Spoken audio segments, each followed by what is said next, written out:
Okay, so we're talking about polygamous relationships. Polygamy, it's a practice of a man having relations with multiple wives simultaneously. It's been practiced in different cultures around the world. In Hebrew society, it's partially acceptable, and in Native American society, it's encountered many times. Also in West African society. Polygamy was widely accepted throughout the world in the Roman Empire age, and the Roman Catholic Church imposed the rule of marrying and having only one wife. But polygamy was accepted in the U.S. in the early years of the history of the Church of Latter-day Saints, so the Mormonistic faith. But after 1899, members were thrown out of the church for being polygamists. Alright, so the key issue is that even though polygamy was widely accepted by several different cultures, is it acceptable today? So our research was based on the question, are polygamous relationships morally and religiously acceptable in today's modern society? So overall, we're talking about, is polygamy relationships morally acceptable between a Christian worldview and an Islamic worldview?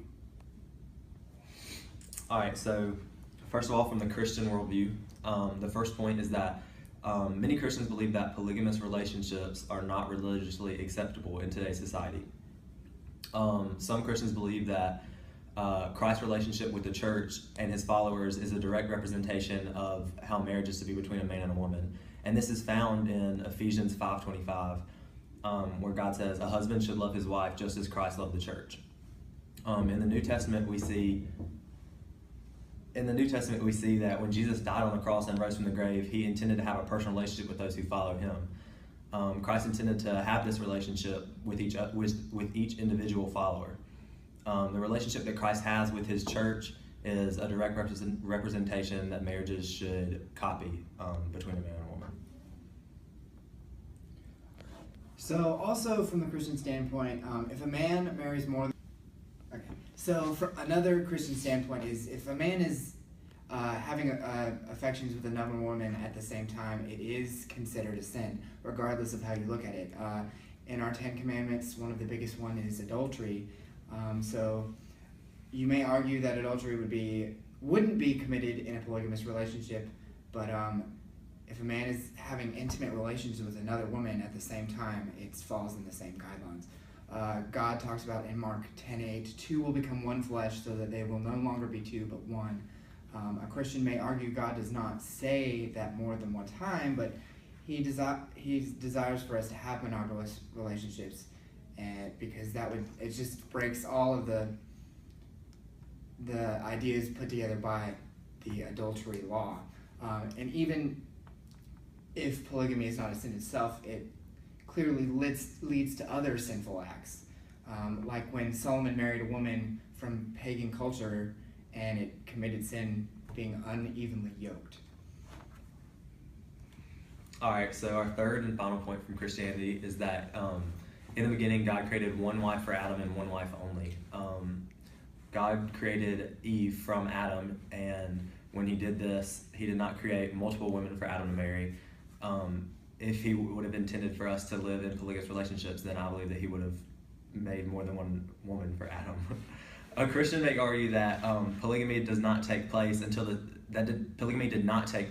the fall of man occurred. After the fall, polygamy was seen in the Bible for the first time. For example, Solomon had multiple wives and concubines. When Solomon had more than one wife at the same time, he was disobedient against God and God's will. Also in the Bible, Jacob ended up marrying two women. He was deceived by Laban and ended up marrying both of Laban's daughters. One of Laban's daughters, Rachel, was unable to conceive, so she asked her husband to sleep with her maid. Eventually, Jacob had at least 8 sons with several different women. All of these complications arose due to polygamy and the fact that it is not what God intended for his people. Now we're going to be talking about from an Islamic standpoint for how they feel about polygamy.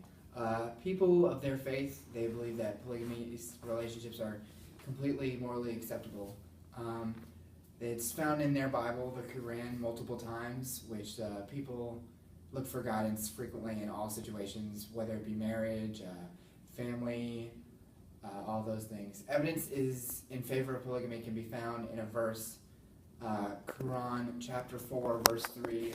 Then you may marry whom you please of the woman 2 and 3 and 4, but they do have specific guidelines regarding who is able to be a part of these relationships.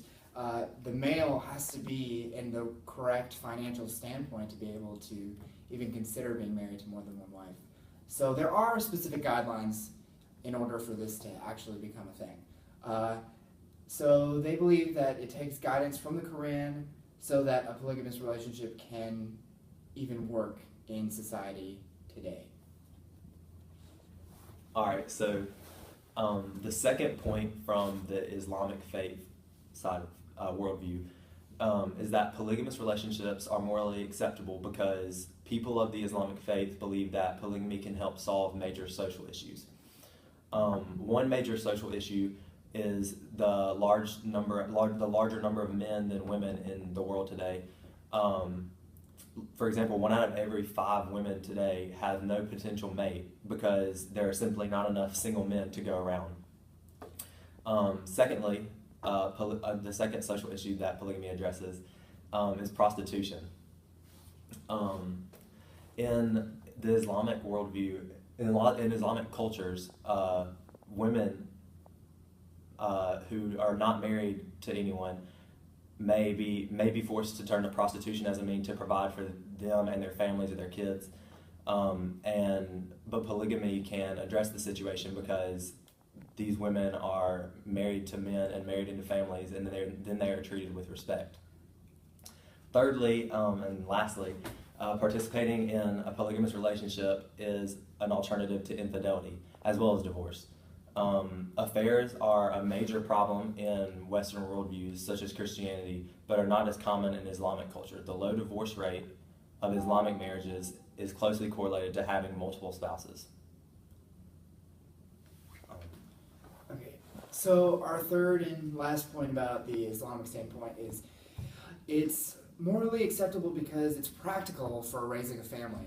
What we showed earlier in our presentation is a video from the popular TV show Sister Wives, and they're talking about from their standpoint that they found it a lot easier and better for the kids that they have multiple people in the home.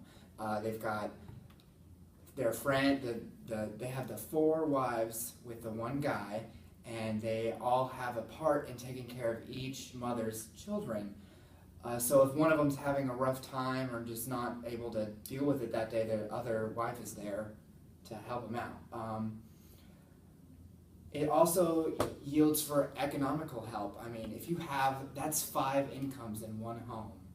Regardless of the amount of children you have, if all 5 members of the family have a stable income and are able to generate a profit, the children growing up are going to be able to have a better financial standpoint and be steady throughout their childhood for college. It's going to create more jobs for these kids that have the right guidelines and know what to do once they get older.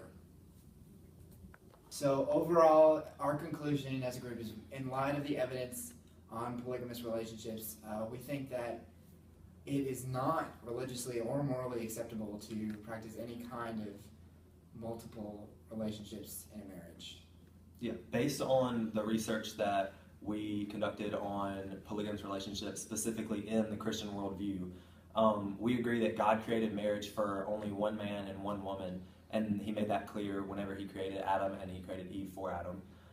Also, the relationship that a man has with a woman should be intimate and personal with that one woman and should be only with one woman, just as Christ's relationship is with the church. Like we already said, Christ and the church, that was the example of a perfect marriage that Christ gave us to copy between one man and one woman. And finally, marrying more than one woman could lead to idolatry and adultery because a man may not be able to love 2 women equally, and it could also lead to other sins. An example of this is found with Solomon, as we already said. He married women from all kinds of paganistic cultures, and in doing so he became unevenly yoked, which is a sin that God directly warns us of. Yeah, and like we talked about, I mean, it says it countless times in the Bible, I mean, God created woman for man. He made Eve out of man's rib. And like Allison was talking about for idolatry and adultery, I mean, you can say whatever you want that if a marriage is the same, that it wouldn't be adultery. Any relationship after your initial marriage, we would consider that adultery. I mean, regardless of what you think personally, that is what it says in the text, you know. And when it comes to a relationship with a man and a woman, it has to be an intimate relationship. God talks about this is your partner for life. That's the person you're going to be with for the rest of your life. And you can't, I mean, as humans, we can't divide that evenly with multiple people. It has to be that one-on-one connection. You're not going to get that with multiple people because someone's going to get left out, and none of them will be, you know, a fulfilled, committed marriage. Which is what God intended it for me. That's the whole point of marriage. It's your partner for life until you're with him for eternity. So if you're practicing that, you're really defying everything that you stand for as a Christian, because the ultimate goal is a life with Christ forever, and you have to have that one relationship with that. God has a person for everybody, and that one relationship is what's going to help you make it through our earthly life to be with God.